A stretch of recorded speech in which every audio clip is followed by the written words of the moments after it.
Hai baking lovers, welcome to Tola Kitchen.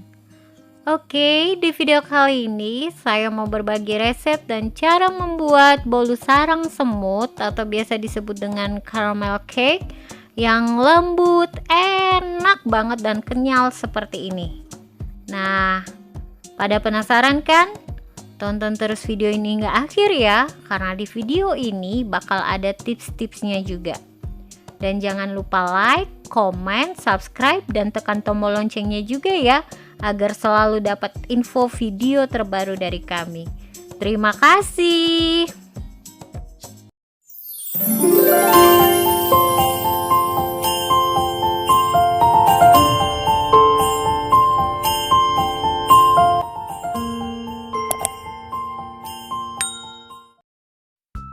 Langsung aja, untuk resep lengkapnya silahkan teman-teman cek di description box di bawah video ini ya. Nah, langkah pertama yang kita lakukan adalah membuat gula karamel. Taruh gula pasir di atas wajan atau panci, kemudian tambahkan dengan 1 sendok makan air. Masak dengan api kecil dan biarkan gulanya mencair sendiri. Jadi teman-teman bisa lihat apinya kecil seperti ini dan gula sudah mulai coklat. Nah, ketika sudah mulai coklat seperti ini, sesekali kita aduk ya teman-teman agar gulanya ini bisa mencair dengan rata. Nah, untuk tipsnya, jangan berlebihan dalam memasak gula dan jangan menunggu hingga berwarna coklat gelap, karena karamel akan terasa pahit. Nah, teman-teman bisa lihat di video ini kalau saya sesekali mengaduk-aduk ini agar gulanya bisa mencair dengan rata, dan sesekali juga kita goyang-goyangin nih pancinya.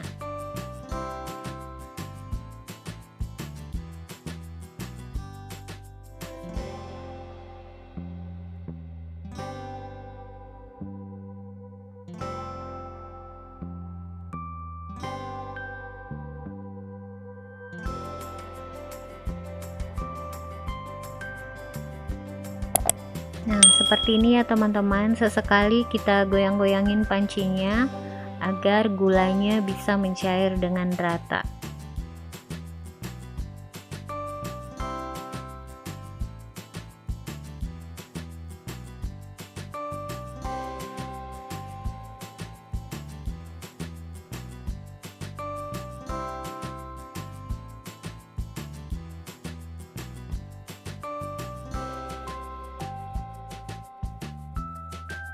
Dan sesekali juga diaduk pakai sumpit atau apapun itu yang teman-teman punya di rumah.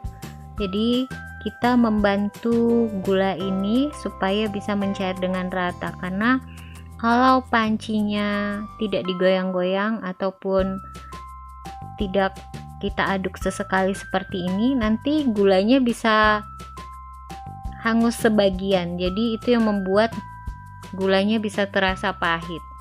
Nah, ketika sudah berwarna coklat seperti ini, langsung aja tuang air panas. Jadi saat menuangkan air panas harus pelan-pelan ya teman-teman, karena suhu gula sangat tinggi dan kondisi pekat ketika terkena air akan menimbulkan letupan-letupan seperti ini.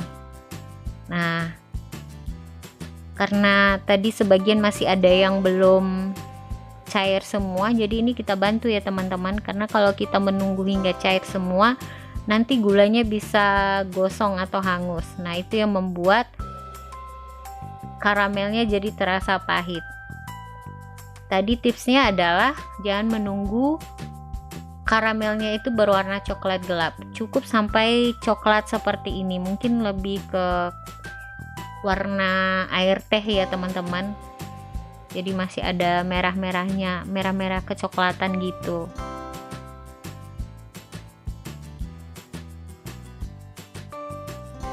Nah, untuk mencairkan semua gulanya, kita hidupkan api kompor sebentar sambil kita aduk-aduk. Nah, ketika sudah mencair semua, tuang air dingin.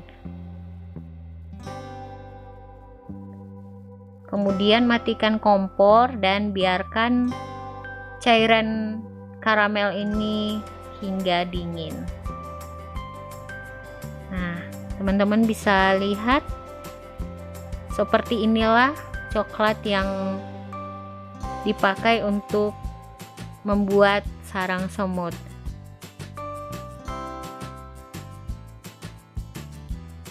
Setelah gula karamelnya dingin, sebelum step ini teman-teman harus sudah memanaskan ovennya terlebih dahulu ya.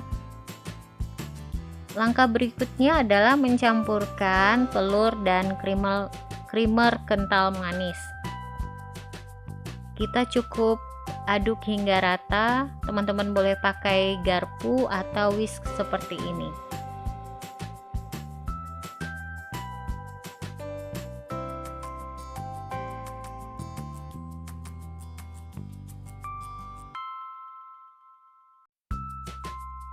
Kemudian tambahkan vanila,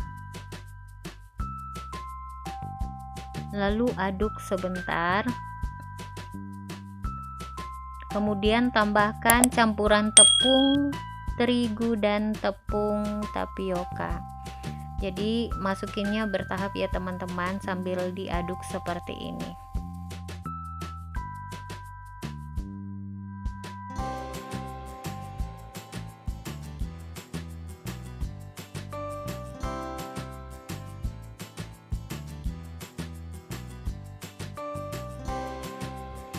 Kemudian tambahkan setengah sendok makan baking soda dan 1/4 sendok teh baking powder. Nah, baking soda ini tidak boleh di skip ya teman-teman, karena baking soda inilah yang membantu atau yang membuat rongga pada karamel cake ini. Nah, pastikan adonan ini gak ada yang bergerindil ya teman-teman. Kemudian tambahkan perlahan air gula karamel sambil diaduk seperti ini. Adonan karamel cake ini unik ya teman-teman. Jadi hasil akhirnya itu encer dan sama sekali tidak terbayang bahwa adonan encer ini akan menjadi cake yang kenyal, lembut dan bersarang bagus. Nah, setelah rata kemudian tambahkan margarin cair. Kita aduk hingga semuanya rata ya teman-teman. Nah, untuk mendapatkan sarang yang banyak itu sampai bisa buat ngeker atau ngintip adalah dari proses pembuatannya. Nah, setelah nanti sudah tercampur dengan rata, siapkan loyang. Di sini saya memakai ukuran loyang 24 cm yang sudah ditaburi dengan tepung dan diolesin dengan mentega. Nah, untuk memastikan nggak ada yang bergerindil, teman-teman boleh saring seperti ini ya, biar hasil akhirnya itu bisa mulus. Kemudian panggang dengan suhu 180 derajat api atas bawah selama 20 menit. Kemudian pindahkan ke api bawah dengan suhu 170 sampai 180 derajat selama 30 sampai 40 menit. Jadi teman-teman sesuaikan dengan oven masing-masing ya. Dan jangan lupa untuk selalu tes tusuk. Kemudian setelah cake-nya matang, tips berikutnya adalah jangan langsung mengeluarkan dari loyang karena cake ini masih lengket banget. Jadi tunggu hingga dingin ya teman-teman. Atau teman-teman kalau mau mengeluarkan saat dalam kondisi hangat, nanti dibantu disisir pakai spatula atau pisau di dinding loyangnya. Jadi cake-nya ini mudah untuk dikeluarin. Nah, kira-kira seperti ini seratnya ya teman-teman. Cake-nya ini lembut banget, enak banget dan kenyal. Jika video ini bermanfaat, jangan lupa like, komen, subscribe, dan tekan tombol lonceng notifikasinya juga ya, agar selalu dapat info video terbaru dari kami. Sekian video dari saya. Thanks for watching and see ya the next video. Bye bye.